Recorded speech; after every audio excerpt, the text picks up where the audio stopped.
Hola, ¿qué tal? Hoy en este día quiero compartir una clave que encontramos en el Salmo 118 para combatir esas emociones negativas que a veces tocan a nuestra puerta, como lo son el desánimo, la ansiedad, la angustia y desilusiones que pasamos muchas veces que hacen que este tipo de emociones golpeen a nuestra puerta. Y es muy interesante porque en estos días estaba leyendo este salmo y dije, wow, es una clave muy tremenda que muchas veces no le prestamos atención, pero que es la salida, la llave de salida para muchas condiciones emocionales en las que a veces nos sumergimos, muchos pozos emocionales. Quiero empezar leyendo desde el versículo 1 de este Salmo 118 para que la veamos y dice así: den gracias al Señor porque Él es bueno. Su fiel amor perdura para siempre. Que todo Israel repita: su fiel amor perdura para siempre. Que los descendientes de Aarón, los sacerdotes, repitan: su fiel amor perdura para siempre. Que todos los que temen al Señor repitan: su fiel amor perdura para siempre. En mi angustia oré al Señor, y el Señor me respondió y me liberó. El Señor está de mi parte, por tanto no temeré. ¿Qué me puede hacer un simple mortal? Así es, el Señor está de mi parte, Él me ayudará. Entonces vemos el contexto en el que Él está escribiendo este salmo. Lo está escribiendo en una angustia, en medio de una angustia que está viviendo. También dice que en medio de una situación que quiere causarle temor. Por eso dice: el Señor está a mi parte, por tanto no temeré. Y también dice que el Señor lo va a ayudar, dándonos a entender que Él está pasando por un momento difícil, un momento donde Él necesita la ayuda de Dios. Pero entonces vemos lo que Él hace antes de mostrarnos en la situación emocional en la que Él se encuentra y circunstancial en la que Él se encuentra. Nos dice algo muy clave: que repitamos cosas. Primero Él empieza proclamándolo. Den gracias al Señor, sean agradecidos porque el Señor es bueno. Su fiel amor perdura para siempre. Pero luego sigue diciendo que todo el pueblo, todo Israel repita. O sea, todo el pueblo debe repetir: su fiel amor perdura para siempre. Luego dice: los sacerdotes, o sea, los ministros, también repitan esto: su fiel amor perdura para siempre. Y luego los que temen al Señor repitan: su fiel amor perdura para siempre. Llama mucho mi atención de que Él insta a repetir esto varias veces.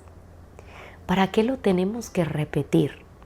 Y cuando aquí está hablando de la palabra repetir, quiere decir de que con nuestra boca lo digamos: su fiel amor perdura para siempre. Entonces aquí podemos ver la importancia de lo que hablamos, la importancia de lo que declaramos y proclamamos con nuestra boca. Él está pasando un momento de angustia, un tiempo de temor, un tiempo donde necesita ayuda, pero entonces insta una y otra vez: proclamemos con nuestra boca: el fiel amor de Dios perdura para siempre. Cómo lo que nosotros hablamos y proclamamos con nuestra boca va a tener un efecto en nuestras emociones, en nuestra confianza y en nuestra fe a Dios. El proclamar esto va a ser un arma, una ayuda, así como las palabras y las frases negativas nos llevan al desánimo y desatan emociones negativas en nosotros. Lo mismo estas declaraciones de verdades del carácter de Dios nos ayudan a sostenernos en momentos donde nuestras emociones nos quieren arrastrar a lo negativo. Estas palabras del carácter de Dios nos van a mantener enfocados en el carácter de Dios. porque ahí es donde radica la confianza que tenemos en Dios. En los momentos difíciles, en las adversidades, radica en su carácter, en que su fiel amor perdura para siempre. Y en la Reina Valera 60 no usa la palabra repitan, sino que usa la palabra digan. Y esto en el original significa declarar, proclamar, afirmar y confesar públicamente. O sea, es algo que debemos estar confesando públicamente adelante de otros y proclamándolo en nuestra vida personal. ¿Cuántas veces nosotros dedicamos mucho tiempo a hablar lo malo que está sucediendo, aquello que nos falta, aquello que no se ve bien, e incluso pasamos tiempo hablando de premoniciones o de panoramas que todavía ni siquiera han ocurrido? Esto yo lo veo muy comúnmente, como por ejemplo, recuerdo años atrás que una hermana estaba pasando un problema donde estaba a punto de perder su casa porque había pasado una situación donde ella se había quedado sin trabajo. Y resulta que ella era madre soltera, estaba con sus hijos y ella no tenía cómo pagar la casa. Entonces vino conmigo y me dijo: ay, por favor, ayúdeme a orar porque estoy a punto de perder la casa. Ya voy a perder la casa, no sé qué va a pasar. Tengo muchos nervios. Y se puso a llorar. Dijo: ¿a dónde me voy a ir con mis hijos? ¿Qué voy a hacer? No tengo a dónde más ir. Estoy averiguando otros apartamentos y la verdad no sé cómo voy a hacer para irme a otro lugar. Estoy llena de angustia, de tormento, de pensar a dónde me voy con mis hijos.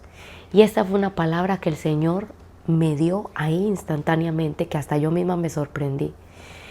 Y le dije: eso todavía no te ha pasado. ¿Por qué estás pensando que vas a perder la casa? ¿Y por qué estás pensando de que no vas a tener a dónde ir con tus hijos si hoy ya estás en la casa? Y le dije este pasaje, el que dice Jesús, de que no nos angustiemos por el día de mañana, basta el día de hoy con su propio afán. Entonces yo le dije: debemos acostumbrarnos como creyentes a ver lo que tenemos durante el día. Hoy en este día tienes un techo, hoy en este día estás en tu casa, hoy en este día todavía tus cosas y tu familia está en esa casa, no has perdido la casa. Vamos a orar al Señor para que el Señor te provea y para que el Señor te ayude. Pero ella se la pasaba diciendo todo el tiempo que iba a perder la casa. Con toda persona que hablaba decía: voy a perder la casa, voy a perder la casa. Y mantenía llorando, angustiada, no dormía. Un día la vi bien agobiada ya después de 2 semanas y tenía sus ojeras, no dormía de la angustia de que iba a perder la casa y decía: no sé a dónde me voy a ir, voy a terminar en un shelter del gobierno con mis hijos, no sé cómo voy a hacer. Y bueno, resulta que, para no hacerle la historia larga, ella llamó al banco. No, los del banco la llamaron a ella. Y ella les dijo: la verdad es que no tengo cómo pagar. Acabo de conseguir un trabajo, pero no me va a alcanzar. Y entonces los del banco le dijeron: ¿cuánto dinero puedes pagar al mes? Y ella dijo una cantidad bien bajita. Y los del banco le dijeron: está bien, te vamos a dejar la cuota a eso. Y le bajaron la cuota. Ella luego llegó alegre, contenta, contándome. Pero entonces todo esto fue una experiencia para mí, porque esta es una historia de muchas que yo veo todo el tiempo. Y así solía ser yo antes, de que empezamos a hablar muchas cosas que todavía no han sucedido. Empezamos a usar nuestra boca para maldecir y autosabotearnos a nosotros mismos. Porque cuando empezamos a usar ese tipo de lenguaje negativo, nos llenamos de angustia, de temor, de desánimo, de desilusión.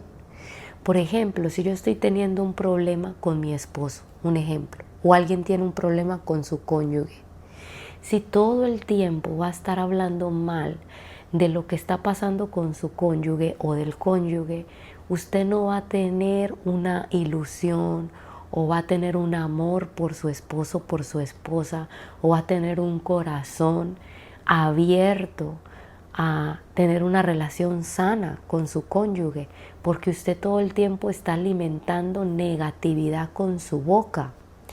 O sea, les pongo este ejemplo.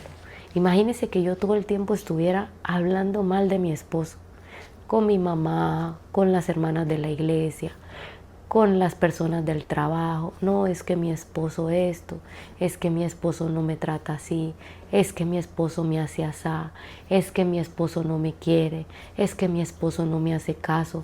Lo que yo estoy haciendo es que estoy matando todos mis sentimientos buenos hacia mi esposo y estoy alimentando sentimientos negativos que van a matar mi amor hacia Él. Igual pasa en una iglesia.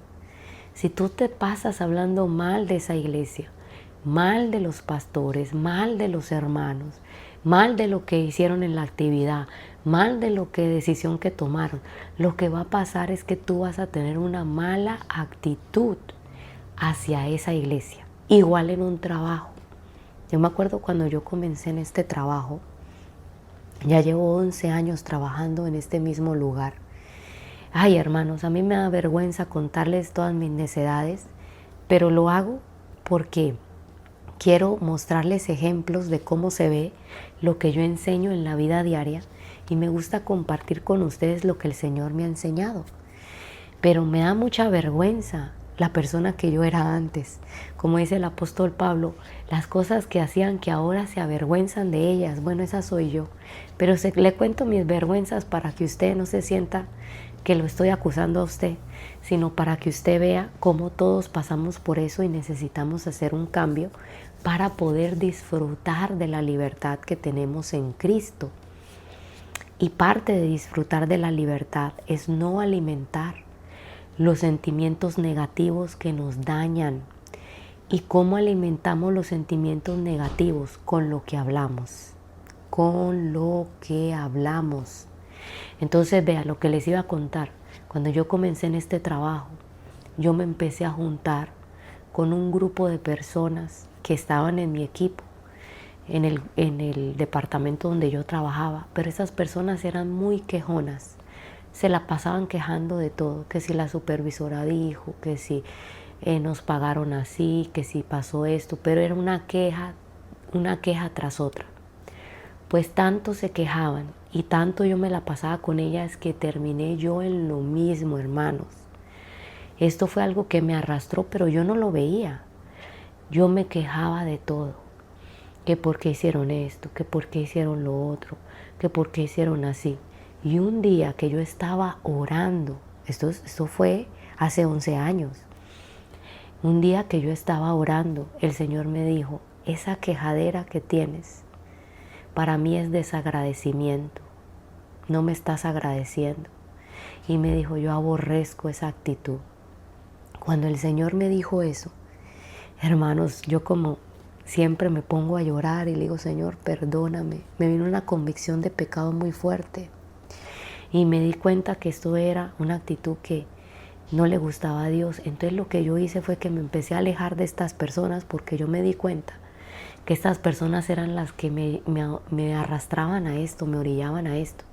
Entonces yo empecé a apartarme de estas personas, ya no hablaba tanto con ellas. Más bien me enfocaba en trabajar y no me enfocaba mucho en hablar con la gente. Y me di cuenta que mi percepción hacia mi trabajo cambió. Me di cuenta que mi trabajo era una gran bendición y hoy así lo veo. Siempre, todos los días, el Señor es mi testigo. Le doy tantas gracias al Señor por mi trabajo. ¿Es perfecto mi trabajo? Como no todo en la vida, nada es perfecto. Como nada en la vida, nada es perfecto. Pero uno empieza a enfocarse en lo bueno, en lo que sí hay. Porque muchas veces lo negativo que vemos en las cosas es porque nosotros lo hemos estado alimentando con nuestras palabras. Entonces nuestras palabras alimentan nuestro ánimo, alimentan nuestro ser interior y alimentan nuestras emociones, alimentan nuestra fe o alimentan nuestros sentimientos negativos, nuestra incredulidad.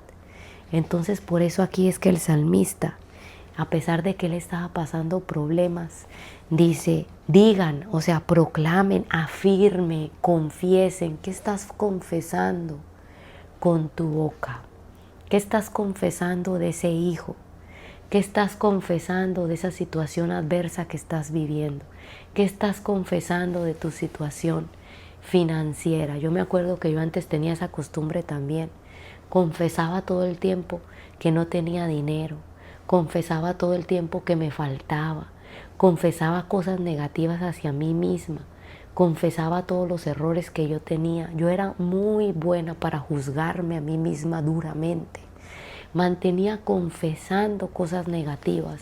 Entonces aquí el salmista dice que mejor confesemos, digamos, y esto es una proclamación activa, no solo una mención pasiva, sino es un llamado a declarar firmemente que para siempre es su misericordia. Dice en la Reina Valera 60, en la que leímos en la Nueva Traducción Viviente, dice, porque su fiel amor perdura para siempre. ¿Y qué es su misericordia? Se traduce como un amor de pacto, una lealtad o bondad amorosa. Indica que la misericordia de Dios no es solo la compasión temporal, sino un compromiso eterno y un fiel amor. Por eso es que la Nueva Traducción Viviente lo traduce así, que su fiel amor perdura para siempre. Entonces, lo que nos dice aquí la Biblia es que mantengamos activamente, en lugar de hablar y alimentar esas cosas negativas, activamente cuando estemos pasando un problema, cuando estemos pasando un desafío, cuando veamos un gigante en nuestra vida, cuando veamos cosas que nos abruman, que no nos gustan, cuando veamos cosas que nos faltan, tengamos un corazón agradecido. Denle gracias a Dios, dice el Salmo, porque Él es bueno y porque su fiel amor perdura para siempre. Digan, su fiel amor perdura para siempre. O sea que activamente estemos hablando quién es Dios y sobre su fiel amor. Estoy pasando en problemas con mi matrimonio, pero Dios es fiel y yo sé que su amor va a perdurar para siempre en mi vida. Él me va a ayudar. Estoy pasando un problema en mi trabajo, pero mi Dios es fiel y yo le agradezco por este trabajo, porque su fiel amor dura para siempre. Él no me va a dejar. Así es como se vería. Y saben, hermanos, en estos días, como les conté, he estado enferma, he estado en cama. Hay un virus que me ha pegado, pero durísimo. Ustedes ven que mi voz no suena igual y estoy hablando pasito, gracias a Dios por el micrófono, porque me cuesta mucho hablar. Pero sabe, quiero decirle algo. En estos días he estado practicando esto, que lo practico en los momentos difíciles que vivo, y por eso dije, voy a hacer un video sobre esta clave que el Señor me ha enseñado. Y entonces en estos días, cuando he estado ahí en cama, con fiebre, cuando he estado ahí con un dolor terrible de cabeza, de garganta, he estado hablando de eso y le he dado gracias a Dios y le digo, Señor, tu fiel amor perdura para siempre. Y empiezo a hablar sobre su fiel amor. Tú has sido fiel conmigo, Señor. Tú no me has dejado. En los momentos más difíciles tú eres el que me sostienes a mí. En los momentos más adversos tú me muestras tu amor, que tú estás conmigo, que tú no me dejas, que tú no me abandonas. Y yo te doy gracias por eso, Señor, por la fidelidad que me has mostrado, aunque yo no lo merezco, Señor. Eres bueno, Señor, y tu misericordia está conmigo. Gracias, Señor, por tu bendición. Hermanos, y ustedes no saben cómo eso consuela mi corazón. Cómo eso, a pesar de que mi cuerpo no se siente bien, me llena de un gozo y de una plenitud que no les puedo explicar. Porque hay un poder en las palabras. Si nos estamos quejando, si estamos hablando mal de las situaciones, si estamos señalando todo lo malo, todo lo feo, eso nos va a arruinar emocionalmente. Eso nos va a llevar a ser desagradecidos y quejumbrosos. Pero cuando estamos hablando del fiel amor de Dios y de sus bondades, eso nos edifica de una manera tremenda y eso nos lleva a agradar a Dios. Y es que lo que hablamos no es solo meras palabras, sino nace de una revelación real, de que entendemos que en las manos de Dios está nuestra vida y que Él es fiel y que Él nos va a ayudar y que Él no nos va a dejar. Entonces, en lugar de estar contemplando con nuestras palabras y ensalzando con nuestras palabras la situación negativa que estamos viviendo, empecemos a glorificarle a Él y a ensalzar su bondad y a declarar y afirmar nuestro corazón con su amor inagotable y su fidelidad para llenarnos de esa seguridad que Él no nos va a dejar. Dios no te va a dejar, Él estará contigo siempre. Que Dios te bendiga y nos vemos en un próximo video. Bendiciones.